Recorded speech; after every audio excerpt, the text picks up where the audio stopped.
Hi YouTube. Well, as I said in my link, or my more info, I would read what I wrote to the world press, and that means approximately 200 news channel newspapers, in hope of they will look into this, because we cannot allow this to be buried with a lie from the government. So this is what I wrote. I'm writing to you all on the behalf of the world and certain regions. I have evidence upon the Gulf oil spill disaster. As far as you all know, this oil spill is over. I'm afraid it's not over. This spill has been ongoing for at least a year more, and with huge consequences. I'm a Danish citizen living in the United States. I have been following this disaster from the very beginning.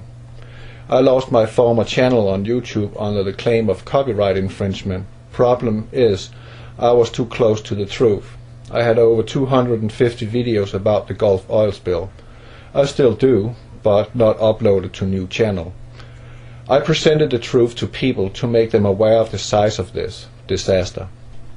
I have a little show called The Seven Geysers at Biloxi Dome, and I put a link in for that.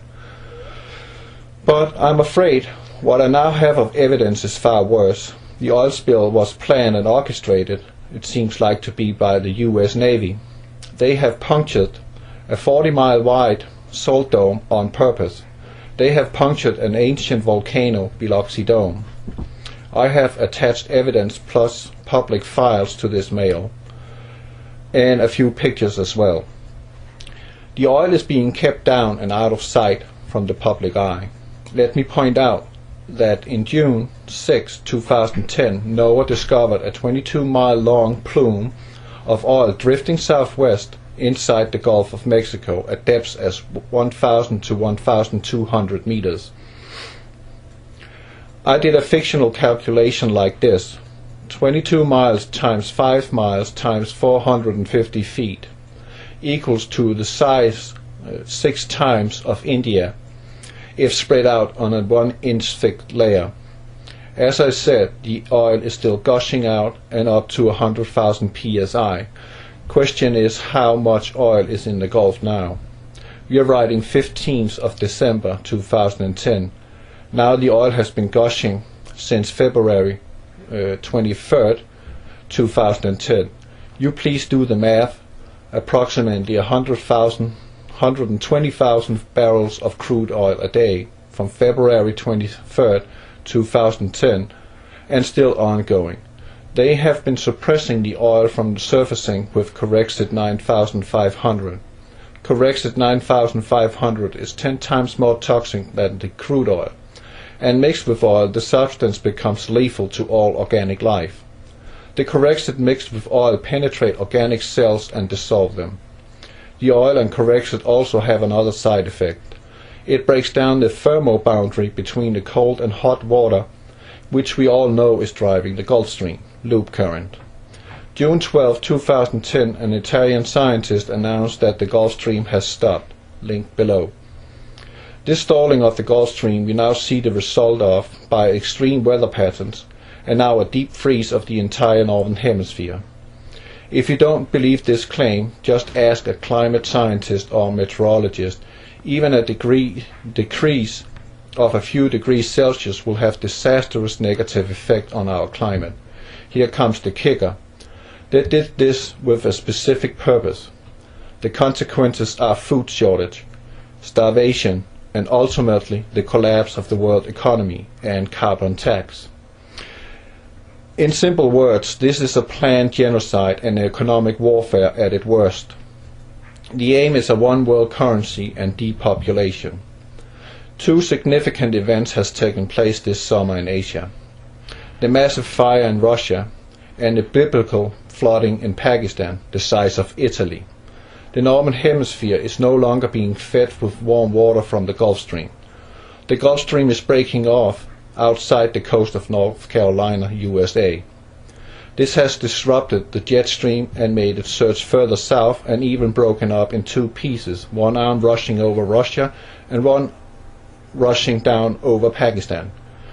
What we experienced was severe rain and drought because of two extremes are clashing. I unfortunately bring myself in danger because this handing over of evidence.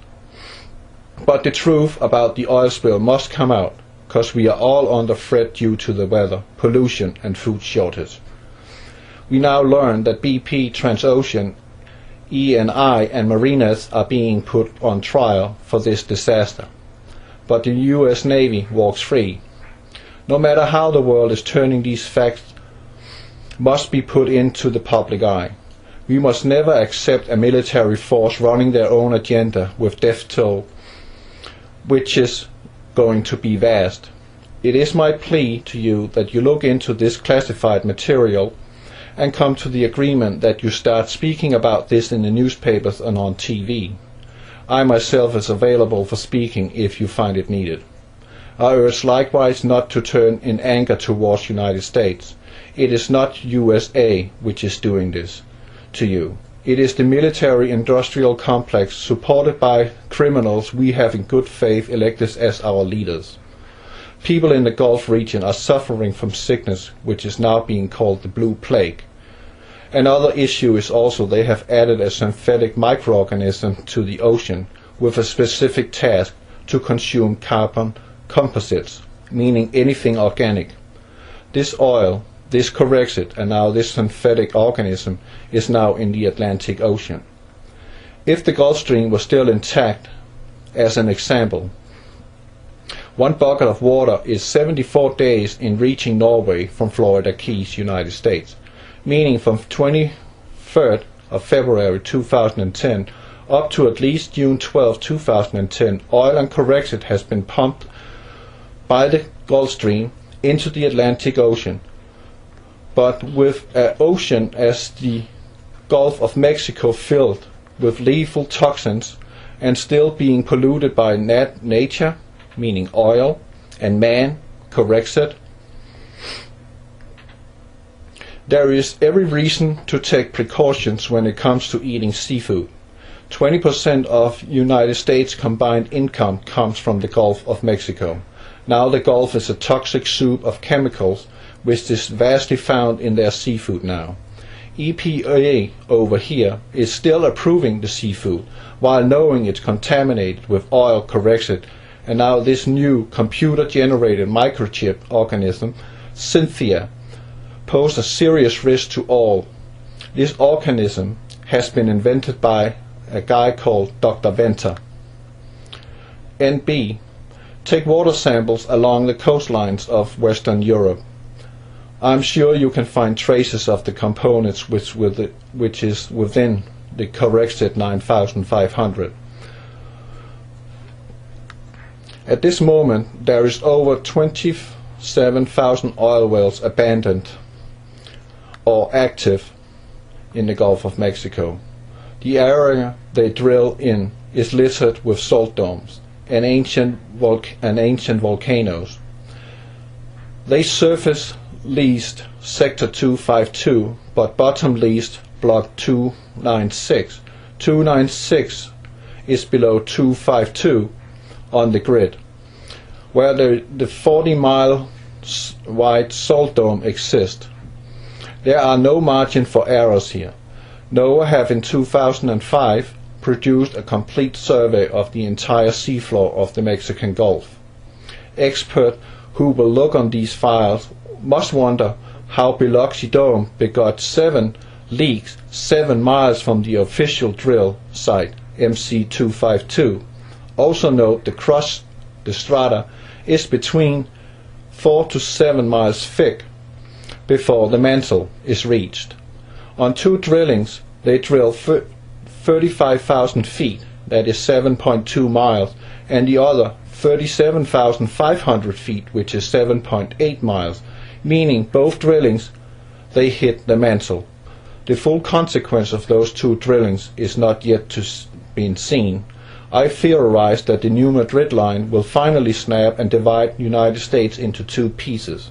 The salt domes in the Mexican Gulf is connected to a vast salt brine stretching far into the southern part of North America.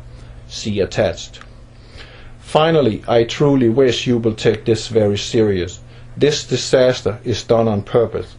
One have to ask, why are they dumping millions of gallons of corrected 9,500 into the water, along with antifreeze fluid? Oil and antifreeze fluid do not mix. Sincere, a deeply concerned world citizen.